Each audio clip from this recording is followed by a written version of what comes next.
Bonjour à tous, les propositions de modification au Code des courses soumises au comité le 17 décembre s'articulent autour de 3 axes.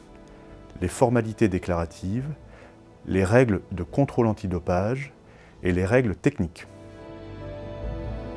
S'agissant des formalités déclaratives, il est proposé de remplacer la notion de porteur de part par bénéficiaire effectif dans les sociétés qui sont agréées par France Gallo, et ce, dans un souci d'être en harmonie avec le Code monétaire et financier et d'assurer un meilleur suivi des agréments. Il est également proposé de prévoir un principe de résiliation des contrats d'association et de location dans l'hypothèse où le cheval serait exporté ou décédé.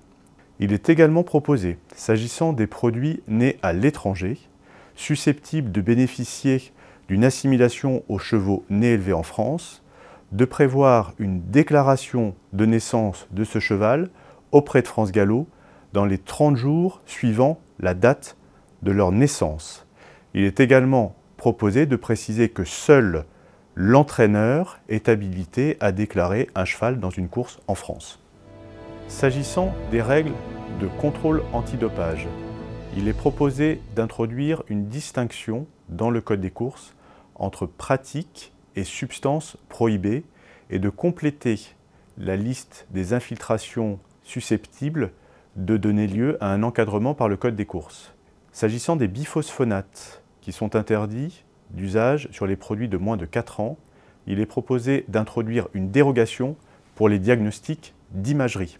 S'agissant du clenbutérol, il est proposé d'encadrer son utilisation afin de respecter les nouveaux principes introduits dans l'accord international sur l'élevage, les courses et les paris. Enfin, il est proposé d'actualiser la liste des experts habilités à assister à une analyse de contrôle dans le cadre d'un contrôle antidopage.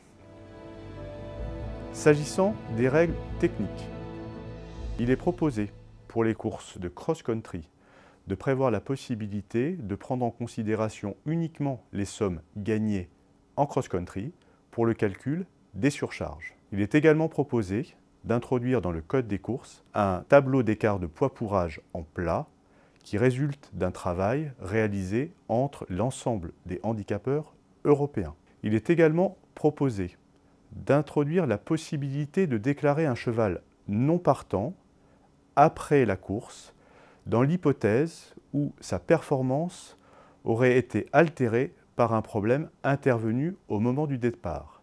Cette mesure vise à protéger les intérêts des parieurs.